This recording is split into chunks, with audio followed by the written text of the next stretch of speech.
Muito bem, irmãos, vamos abrir a palavra de Deus na segunda carta de Paulo a Timóteo, 2 Timóteo, a partir do capítulo 3, a partir do versículo 1.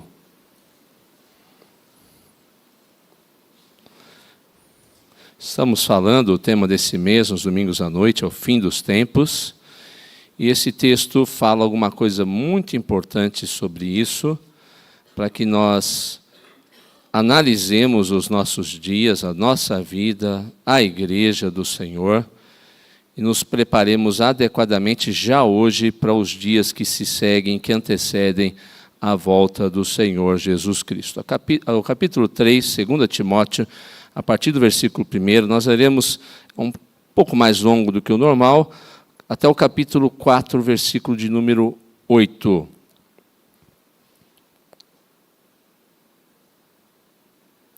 Aliás, até o capítulo 4, versículo 5, perdoe-me, não até o 8.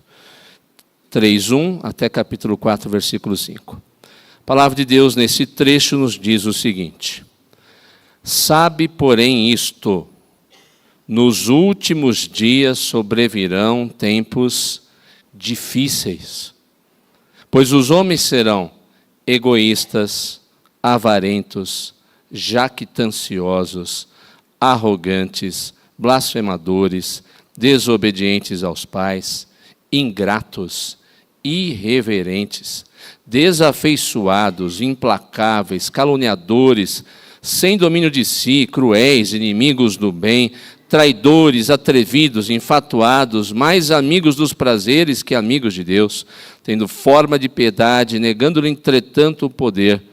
Foge também destes. Pois entre estes se encontram os que penetram sorrateiramente nas casas e conseguem cativar mulherinhas sobrecarregadas de pecados, conduzidas de várias paixões, que aprendem sempre e jamais podem chegar ao conhecimento da verdade. E do modo porque Janes e Jambres resistiram a Moisés, também estes resistem à verdade. São homens de todo corrompidos na mente, réprobos quanto à fé, eles todavia não irão avante, porque a sua insensatez será a todos evidente, como também aconteceu com a daqueles. Tu, porém, tens seguido de perto o meu ensino, procedimento, propósito, fé, longanimidade, amor, perseverança, as minhas perseguições e os meus sofrimentos, quais me aconteceram em Antioquia, Icônio e Listra, que variadas perseguições tenho suportado. De todas, entretanto, me livrou o Senhor. Ora, todos quantos querem viver piedosamente em Cristo Jesus serão perseguidos. Mas os homens perversos e impostores irão de mal a pior, enganando e sendo enganados. Tu, porém, permanece naquilo que aprendeste e de que foste inteirado, sabendo de quem o aprendeste, e que desde a infância sabes as sagradas letras, que podem tornar-te sábio para a salvação pela fé em Cristo Jesus. Toda a Escritura é inspirada por Deus e útil para ensino, para repreensão, para a correção, para a educação na justiça, a fim de que o homem de Deus seja perfeito e perfeitamente habilitado para toda boa obra. Conjuro-te perante Deus e Cristo Jesus, que há de julgar vivos e mortos pela sua manifestação e pelo seu reino. Prega a palavra, insta, quer seja oportuno, quer não, corrige, repreende, exorta com toda a longanimidade de doutrina, pois haverá tempo em que não suportarão a sã doutrina, pelo contrário, cercar-se-ão de mestres segundo as suas próprias cobiças, como que sentindo coceira nos ouvidos. E se recusarão a dar ouvidos à verdade, entregando-se às fábulas. Tu, porém, sê sóbrio em todas as coisas, suporta as aflições, faze o trabalho de um evangelista, cumpre cabalmente o teu ministério. Curva a sua cabeça, fecha os olhos, oremos. Pedimos, Senhor, nessa noite, que o Senhor, em sua infinita misericórdia, dirija os nossos passos e fale ao nosso coração. Precisamos entender o teu querer. Precisamos também que a nossa resistência pecaminosa seja quebrantada, para que ao ouvir desejemos cada vez mais, para a Tua glória, alegria do nosso coração, fazer o que o Senhor nos ensina, fazer a Tua santa, imutável e eterna vontade.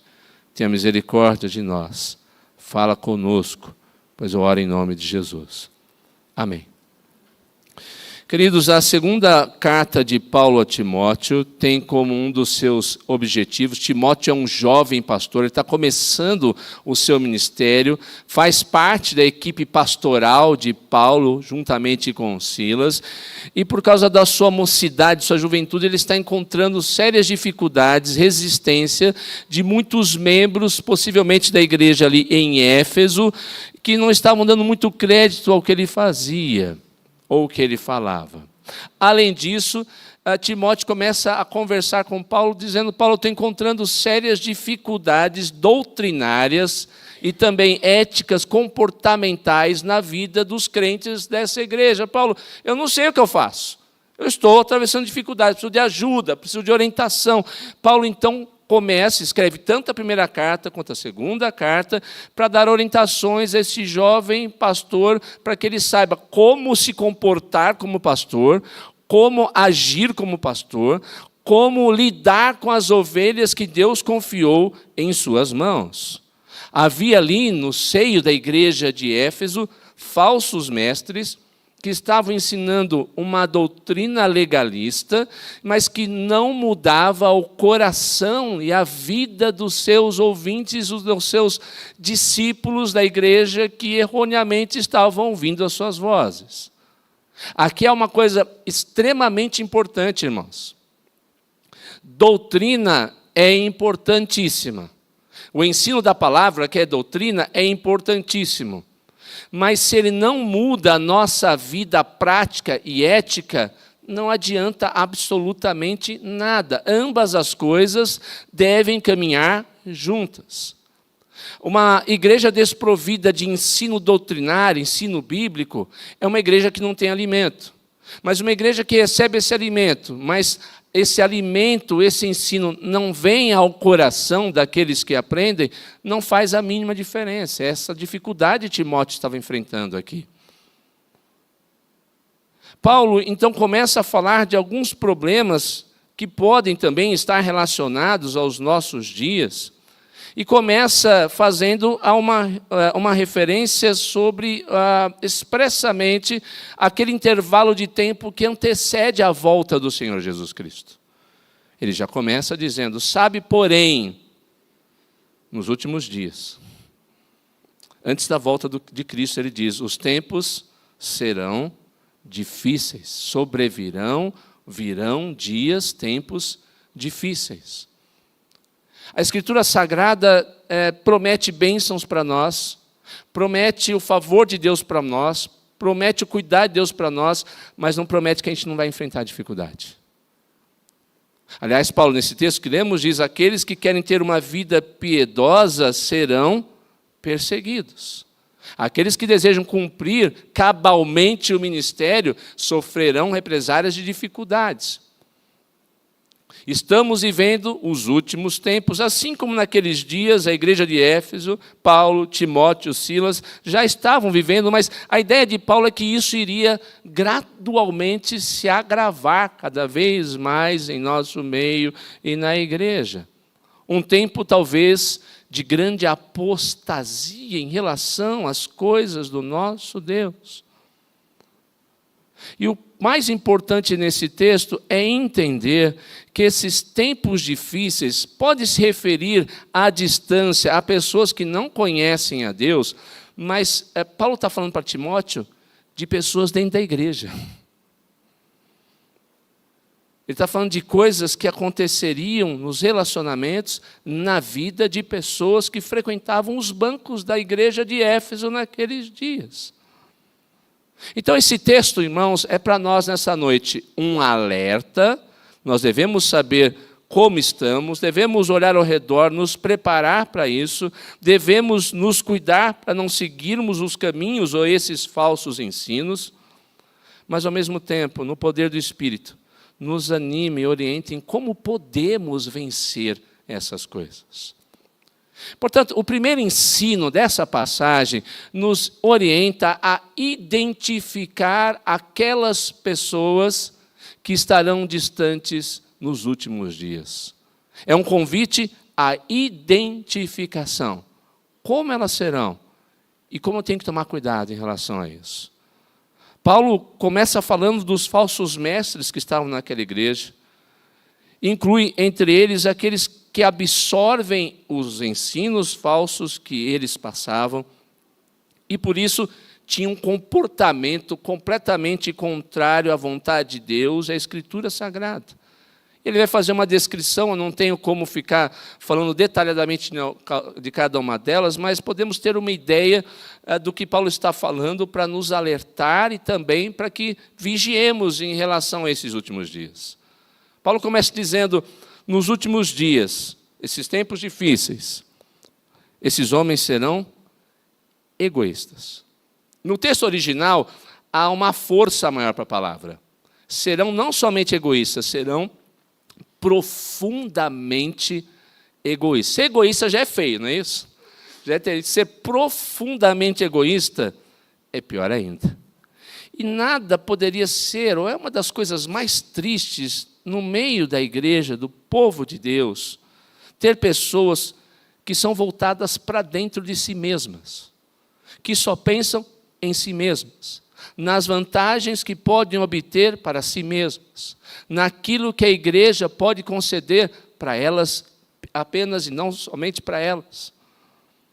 Como ser agradadas, como serem servidas, isso não tem nada a ver com Bíblia e com vida cristã. Nós somos chamados a nos desprender de nós mesmos e a colocarmos a nossa vida à disposição dos outros para servi-los. Paulo depois diz, essas pessoas, além de egoístas, serão avarentas.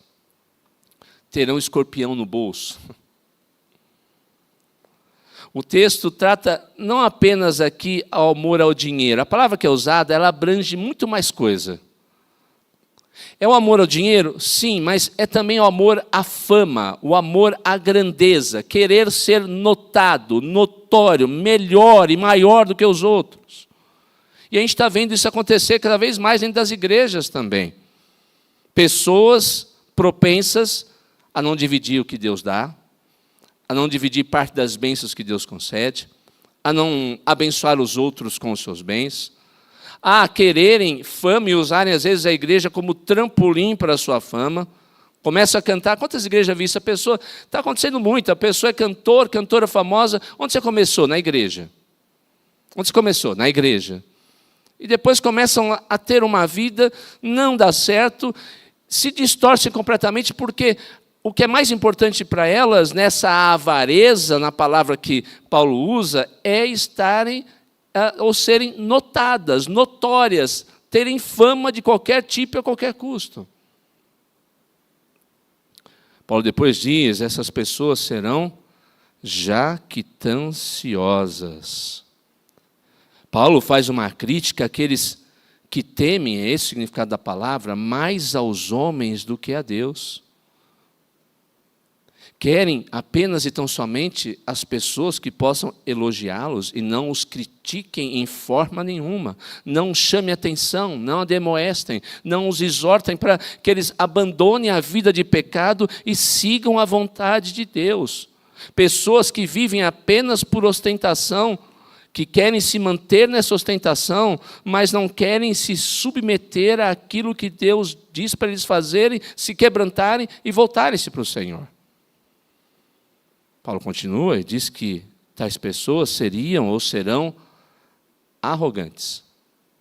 A palavra no grego fala de pessoas que fazem questão, por causa da arrogância, de desprezar os outros, não apenas por aquilo que têm, mas por aquilo que supostamente são. Porque detêm mais poder, mais fama, porque têm o seu nome mais notório, porque fazem parte de uma família que é mais abastada, não importa o que seja. Tais pessoas começam a achar que são a medida, o padrão, e a sua palavra é a ordem e referência para que os outros sigam, abandonando completamente a única referência da verdade, que é a palavra de Deus. Acham que o seu padrão é mais elevado do que todos os outros e até mesmo do que o padrão que o próprio Deus estipula. Paulo continua e diz: tais pessoas serão blasfemadoras. A palavra aqui diz muito mais do que apenas falar, porque blasfêmia é falar alguma coisa contra Deus. É lançar um testemunho falso contra pessoas, atributos do Senhor. Mas a palavra aqui no original diz respeito a qualquer tipo de difamação. Falar contra Deus ou falar contra o próximo. Difamar e manchar a glória do Senhor, a sua santidade e também a fama do meu irmão, da minha irmã, daqueles que estão ao meu redor. É uma atitude proposital para ferir a reputação, espalhando falsas notícias, ou até mesmo às vezes verdadeiras, mas colocadas de uma maneira que destroem a vida do outro, para que então essa pessoa possa se sentir profundamente mal, culpada e às vezes até destruída. Tais homens, ele fala de uma coisa aqui que não tem acontecido hoje, serão desobedientes aos pais. Veja, a ideia de Paulo aqui não é uma desobediência que pode ocorrer, para a qual o seu filho, o nosso filho, pede perdão, reconhece. Não, ele está falando de uma desobediência contínua, constante, de um coração endurecido que não muda a vontade, e esse filho desobedece o tempo todo e não dá a mínima para aquilo que o pai ou a mãe falam para ele. Cada vez mais é notório, muitas vezes dentro da igreja, o coração endurecido por parte de muitos filhos que não ouvem, dão as costas e não se importam. É triste ver que às vezes nas nossas fileiras muitos filhos estão se tornando rebeldes e muitas vezes recebendo sobre si a justa disciplina prevista na Escritura Sagrada. Esse alerta é um convite para que nós discipulemos nossos filhos, tragamos nossos filhos para a igreja e clamemos em oração pela vida dos nossos filhos. Paulo continua. Tais homens serão ingratos. A ingratidão, sejamos sinceros, é um dos piores defeitos na vida do ser humano. Se torna ainda pior na vida de pessoas que supostamente foram alcançadas pela graça, supostamente entenderam o que a graça significa, a salvação significa, mas que se voltam contra Deus ou voltam as costas para Deus e preferem seguir os seus próprios caminhos, apagam da mente todos os benefícios que Deus fez um dia, para se concentrar apenas e tão somente no mal ou nos supostos males que Deus mandou sobre a sua vida. Tais homens serão irreverentes. A ideia no original é sem desejo nenhum de se consagrar a Deus, propositalmente não terem a mínima intenção de fazer o que agrada ao Senhor e ter uma vida santa. Isso está se tornando talvez uma das piores características em muitas pessoas dentro da igreja. Cada vez mais as pessoas estão perdendo o interesse pelas coisas do Senhor.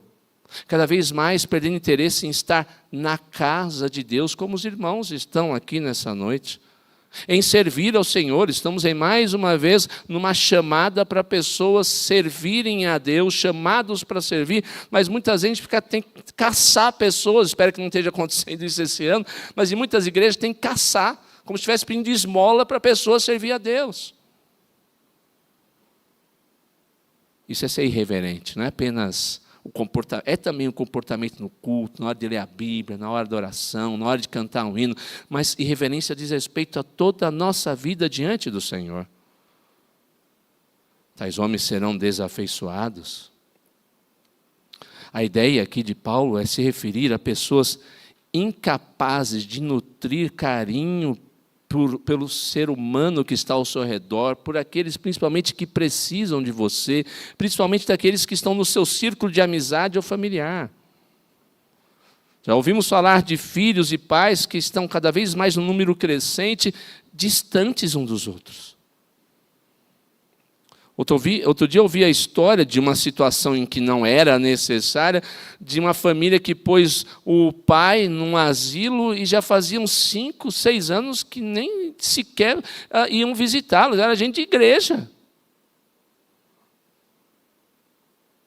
Não há carinho, não há um feliz aniversário, não há um bom dia, não há uma voz que se dirige ao filho, eu te amo, você é importante para mim, ou para o cônjuge, ou para os nossos irmãos, não há lágrimas no meio do sofrimento, não há alegria no compartilhar das bênçãos.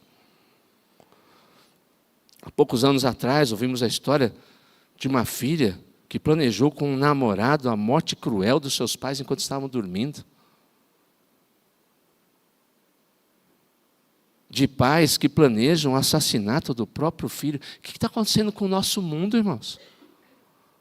Onde deveria haver profundo afeto, o afeto está se perdendo completamente, não sabemos o que tem acontecido. Na verdade, sabemos, estamos nos últimos dias, nos últimos tempos. Tais homens, Paulo diz, serão implacáveis. Paulo se refere ao tipo de gente que traz à sua mente o mal apenas que alguém fez, é incapaz de esquecer e deseja pagar com mal o mal que recebeu. Não há graça, não há misericórdia. Nós estamos vivendo um tempo assim, um tempo de cancelamento. Falou alguma coisa que eu não gosto, cancela, bloqueia, tira, impede, não deixa ela usar dinheiro, não deixa ela fazer mais nada. Nós cristãos somos chamados a ser o povo da graça, da misericórdia, do perdão. Paulo continua, tais homens serão caluniadores. A palavra aqui, eu quero que você preste muita atenção. É uma tradução para uma palavra que não teria como ser traduzida para o português. Mas você vai entender o que significa. A palavra no original grego é diaboloi. Ou alguém que tem as características do diabo. Alguém que é semelhante ao diabo. Alguém que é filho do diabo. Por que Paulo usa essa palavra? Ora, o diabo é caluniador desde o princípio. É mentiroso, é homicida. Ele distorce a palavra de Deus para tentar atingir os seus mais terríveis, maldosos intentos. O nosso inimigo milenar mente e calunia.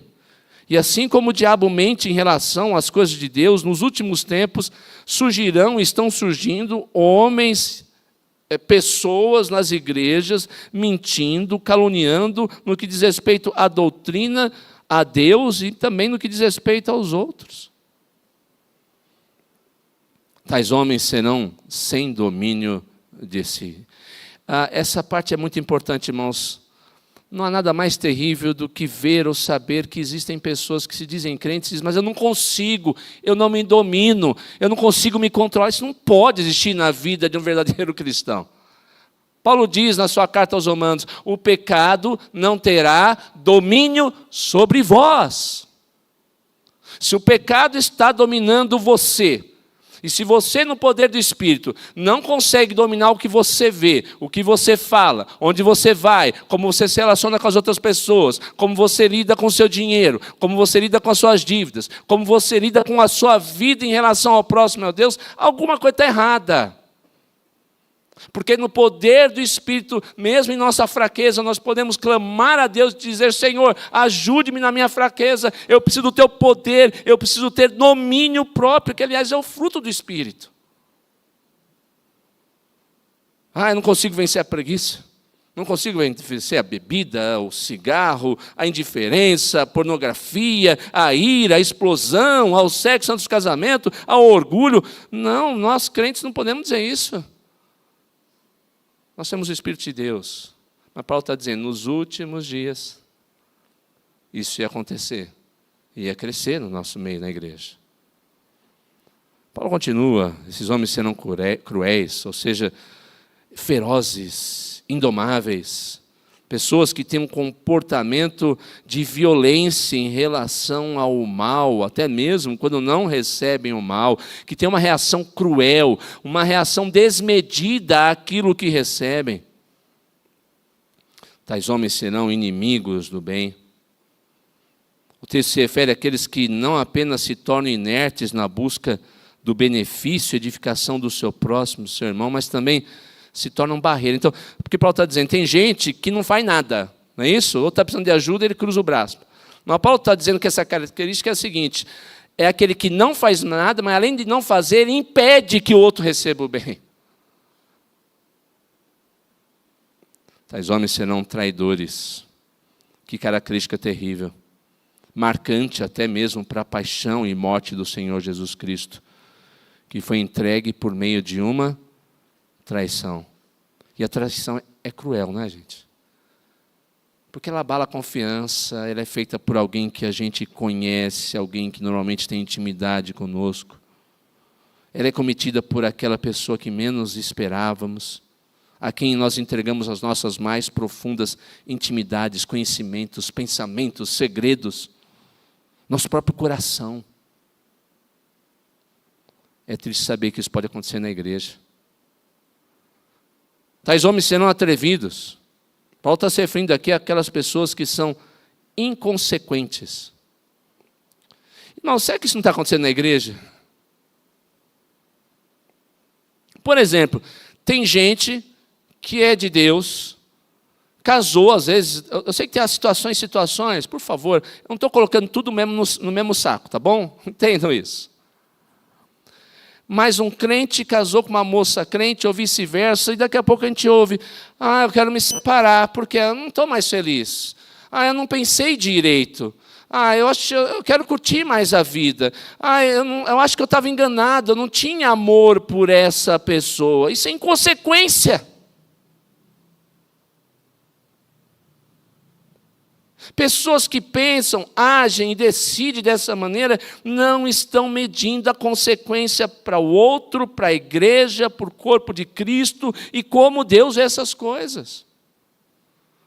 Como é que aquele que ficou abandonado, deixado para trás vai se sentir? Como é que o filho dessa relação vai se sentir? O que vai acontecer com os jovens da igreja ao ver essa situação?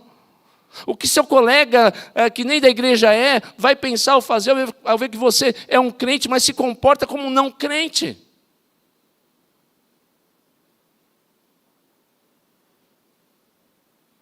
Tais homens serão, finalmente Paulo fala, finalmente não falta mais um, né? Serão enfatuados, arrogantes, saindo da realidade, cheios de soberba, mais amigos, depois Paulo diz, dos prazeres do que amigos de Deus. Eu não preciso explicar essa última frase, essa última colocação de Paulo. Pessoas que trocam qualquer coisa de Deus por um momento, um instante de prazer. Irmãos, volto a dizer, Paulo não está falando de gente fora da igreja, ele está falando de gente dentro da igreja.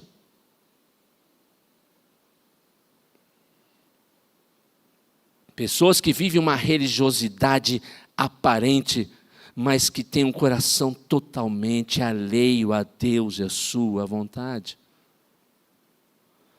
Agora, o que Paulo fala quando termina de dar essa lista dessas pessoas? Ele diz, olha, essas pessoas, sabe o que você faz? Vai lá e discipula. Olha, vai lá e conversa com ela, para que ela volte para Deus. Olha, tem dó dessa pessoa, pode ser que uma hora ela vai mudar, pode conviver com ela normalmente. Por favor, eu quero que você olhe o versículo 5, o final dele, e olha o que Paulo diz: foge também destes. Paulo está se referindo a essas pessoas que estão tão transtornadas, esse tipo de gente já ouviu tanta falsidade, tanta mentira bíblica, tanta mentira doutrinária, o coração deles está tão duro, eles estão tão afastados de Deus, não há mais nenhuma chance de tentativa de falar, eles se viram quando se fala de Deus, da verdade, quando você fala de discipulado, eles não querem saber de nada disso. O que você tem que fazer? Esse é um recado principalmente para jovem, adolescente. Foge, corre, para que você vai conviver com pessoas que vão te arrastar para longe de Deus e da eternidade.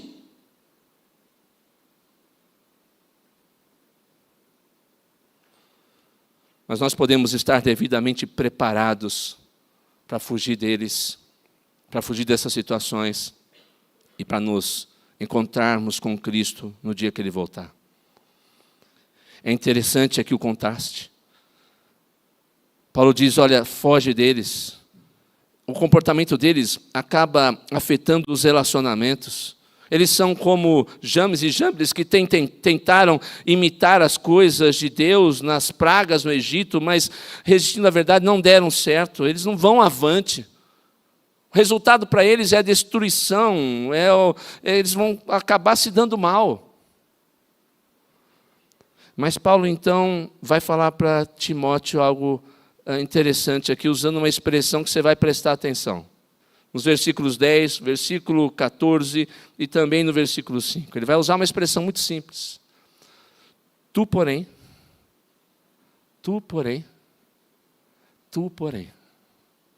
Foge deles. Timóteo, você não. Você é um menino crente.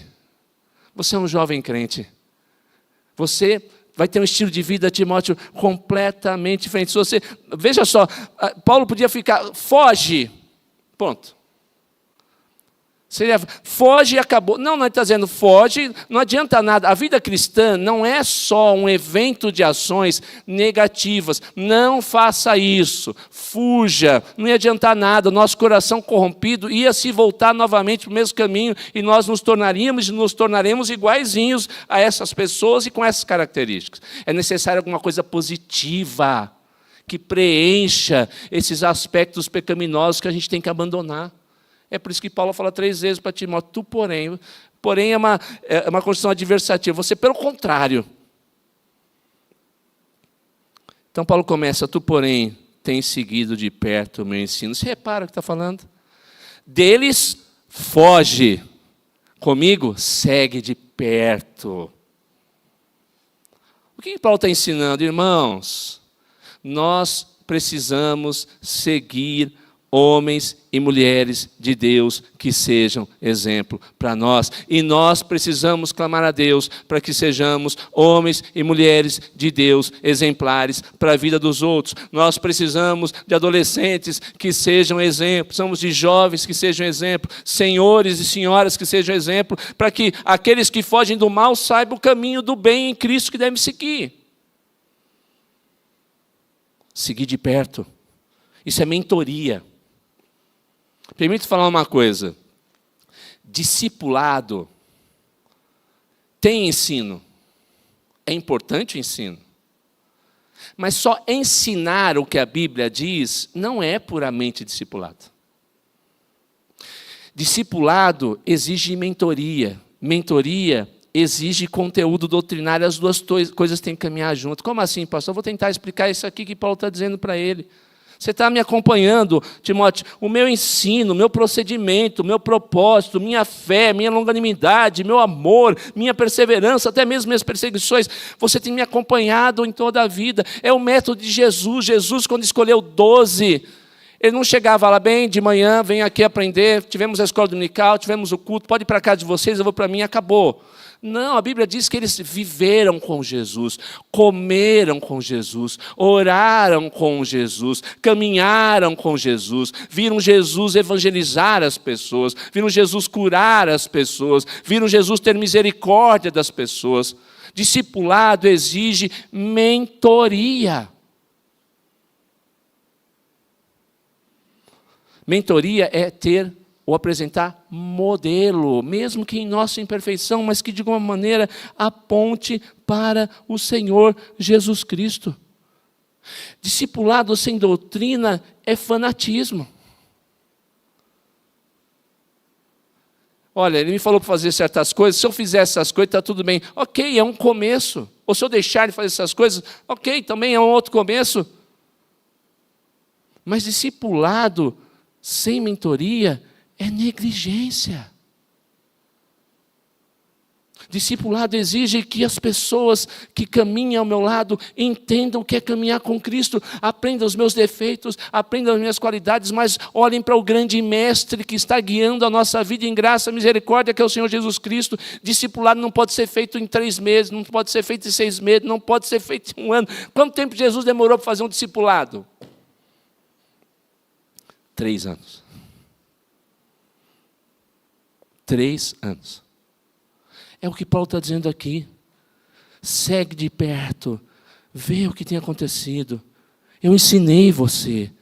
Você conhece a minha vida, o meu procedimento. Você sabe que eu tenho propósito de vida que é a glória de Deus. Você conhece a minha fé no Senhor Jesus Cristo, que me impulsiona a fazer as coisas que agrada ao Senhor. Você conhece a minha longanimidade, como eu tenho sido paciente nas situações difíceis. Você conhece o amor que eu tenho pela obra, amor pelas pessoas, amor pelos gentios. Você conhece a minha perseverança. Eu não desisto fácil, eu continuo, porque eu estou baseado em Cristo Jesus. Você conhece até mesmo as minhas perseguições, como elas foram variadas, como eu tenho suportado. Mas ele diz, de todas me livrou o Senhor. Ou seja, Timóteo, olha para mim. E se você quer vencer esses últimos dias, siga o meu exemplo. Você é um exemplo para outras pessoas para seguirem você?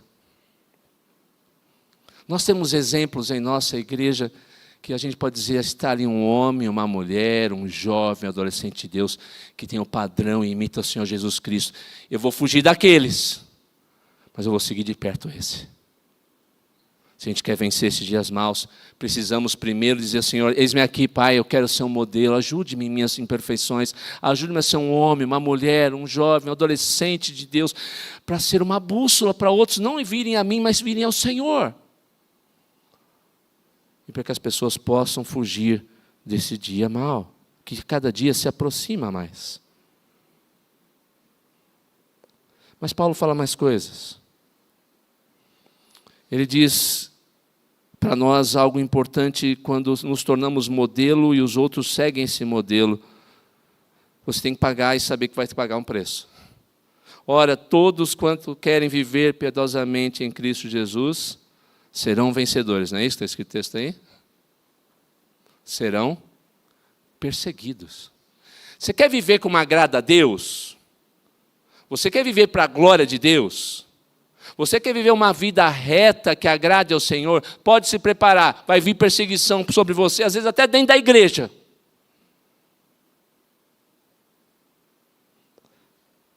Mas nos alegraremos, porque assim como os discípulos fizeram, veremos que nós fomos achados por Deus dignos de sermos perseguidos por causa do seu nome.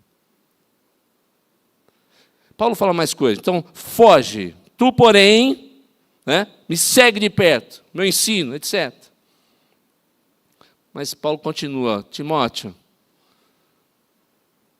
permanece na palavra de Deus, Timóteo. É o outro tu, porém. Veja lá o versículo 14. Tu, porém, permanece naquilo que aprendeste, de que foste inteirado, sabendo de quem aprendeste. Que desde a infância sabes, olha do que ele está falando, as sagradas letras que podem tornar-te sábio para a salvação pela fé em Cristo Jesus.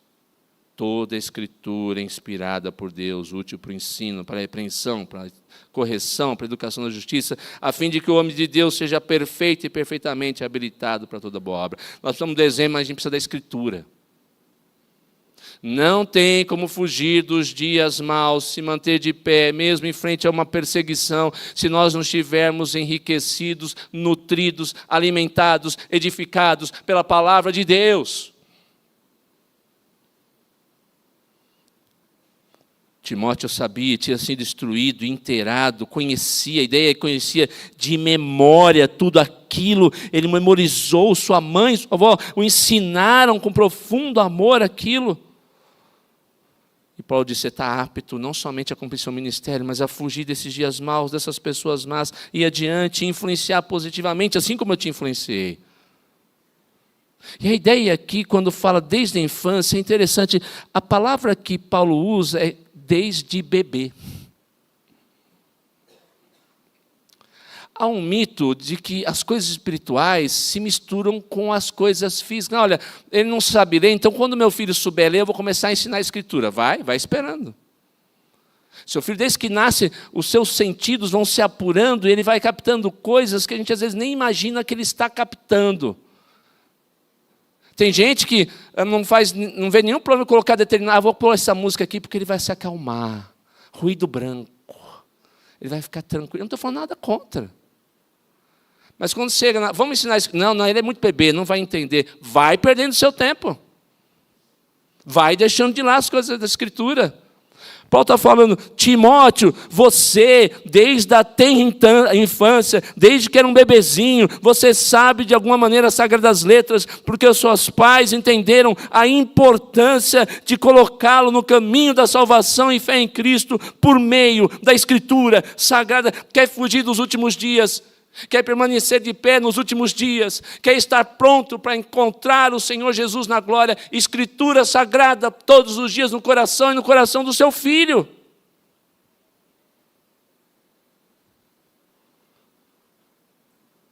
Além disso, trazem benefício para aqui e agora. Paulo diz, elas nos tornam sábios para a fé e salvação. Elas nos tornam preparados para a educação, para a repreensão, para a correção. A Escritura se torna o centro da nossa vida e com a Escritura Deus se torna o grande motivo da nossa vida. O mundo carece de sabedoria. Esse comportamento aqui na igreja, sabe por que estava acontecendo? Porque abandonaram a Escritura. Abandona a Escritura e você vai ver o que acontece com a próxima geração. O que vai acontecer com a igreja no futuro. Ela pode ter até cheia, mas cheia de gente com aquilo que Paulo diz, com o comportamento, com as qualidades negativas do capítulo 3. Mas quando a Escritura nutre o nosso coração, nós nutrimos os nossos filhos, as gerações se tornam altivas, fortes pelo e no Senhor. Homens e mulheres de Deus que são perfeitos e perfeitamente habilitados para toda boa obra.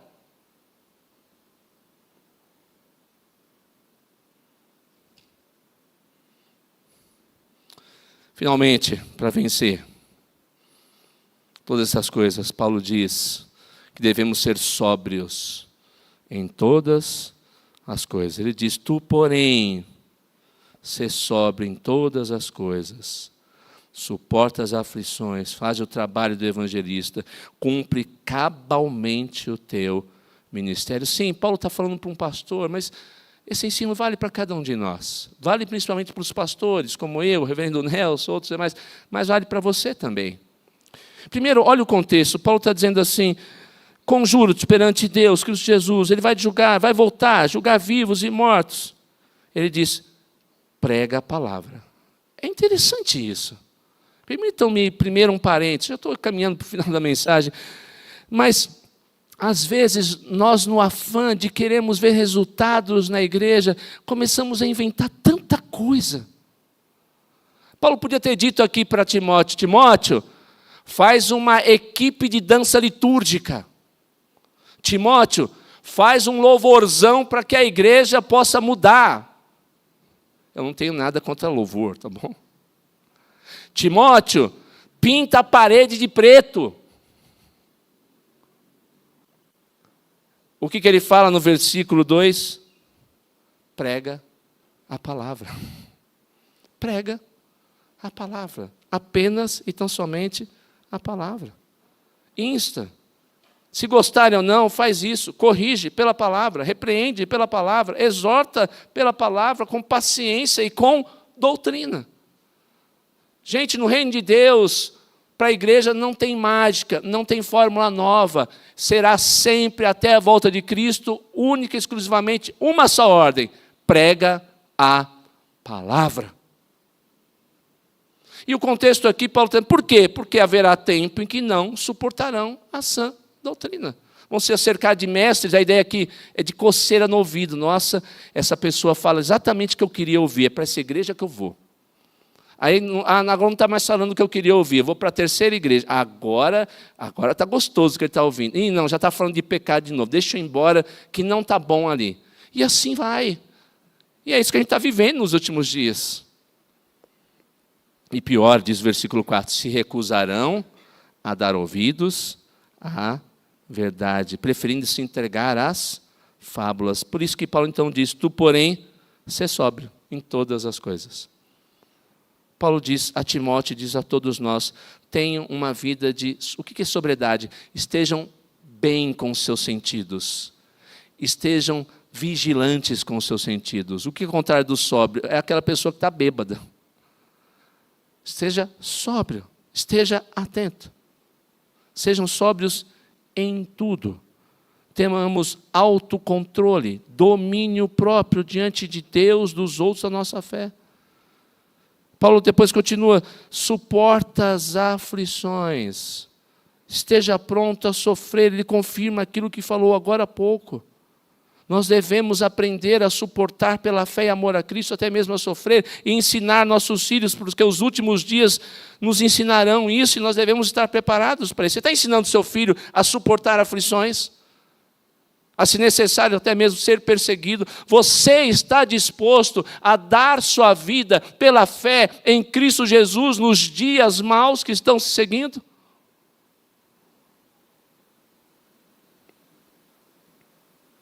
Faz o trabalho de um evangelista. O mundo está se perdendo. O mundo está ficando mais com as características do capítulo 3. O que a gente pode fazer? Orar, ser exemplo. Mas Paulo está dizendo, igreja, evangeliza. Quantas pessoas você evangelizou esse ano? Para quantas pessoas você falou de Jesus esse ano? Quantas pessoas você convidou, deu uma Bíblia para que elas estivessem na igreja? Para quantas pessoas você tem apontado o Senhor Jesus Cristo? Para que elas deixem de ter esse comportamento e passem a ser pessoas como Timóteo é. Cumpre cabalmente o seu ministério. Prega o evangelho, se necessário, até mesmo dando a sua vida. E não tema, ainda que você fique só nessa obra. O que importa é que Deus estará com você. E no grande e último dia que Ele reservou para nós e para você que estiver em Cristo, você ouvirá dele, servo bom e fiel, venha para o gozo do seu Senhor. Vamos orar. Louvamos o Teu nome, Senhor, pelo Seu cuidado, pela Sua misericórdia que se renova a cada manhã. Grande é a Tua fidelidade. À medida que o tempo passa e a Tua misericórdia e o Teu poder vão se manifestando, a história vai revelando a Tua vontade que aponta para novos céus e nova terra e para a redenção final em Cristo. Vivemos nos últimos dias e vemos, infelizmente, dentro de muitas igrejas, a realidade para a qual somos alertados nesse texto da Escritura Sagrada. Ajuda-nos, ó Deus, para que não sigamos esses passos, para que amemos a verdade, para que sejamos e procuremos exemplos de homens e mulheres fiéis, para que possamos apontar para o Senhor Jesus Cristo, para que possamos fugir dessas pessoas e nos apegar à verdade, para que a Escritura Sagrada seja a nossa fonte de alimento e direção, para que possamos cumprir, se necessário for, cabalmente, com sobriedade, o chamado que o Senhor fez para nós um dia. Despede-nos agora em Tua paz, abençoa o Teu povo, esteja conosco. Eu oro em nome de Jesus. Amém.